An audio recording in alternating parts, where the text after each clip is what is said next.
એક ઇસમને 307 ગ્રામ ગાંજાના જથ્થા સાથે પકડી પાડતી Saroli police station police inspector Shri S R. Vekariya તથા surveillance police sub inspector Shri S R. Rana તથા બીજા સર્વેલન્સ સ્ટાફના માણસો સાથે પોલીસ સ્ટેશન વિસ્તારમાં પેટ્રોલિંગમાં હતા. તે દરમિયાન head constable Arvindbhai Laljibhai, police constable Vaibhavbhai Padamshibhai નાઓને તેમના અંગત અને વિશ્વાસુ બાતમીદાર મારફતે સંયુક્ત બાતમી હકીકત મળેલ કે આજરોજ તારીખ 22/8/2025 રોજ બપોરના આશરે 3:30 વાગ્યાની આસપાસ અભિષેક બાબુરાવ ઉત્તમ નામનો ઈસમ પોતાની વાસના કાળા કલરની કોલેજ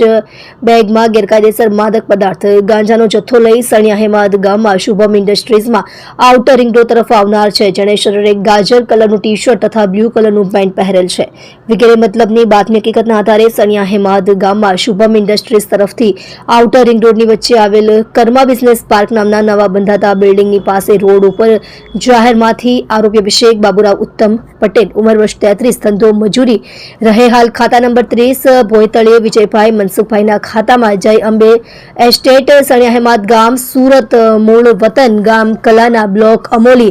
તાલુકો બિંદકી થાના, જહાનાબાદ, જિલ્લો ફતેહપુર, અયોધ્યા, ઉત્તર પ્રદેશના પાસેથી માદક પદાર્થ ગાંજો જેનું કુલ વજન 307 ગ્રામ, જેની કુલ કિંમત ₹3070 ની મત્તા સાથે ઝડપી પાડી ઉપરોક્ત ગાંજો આપનાર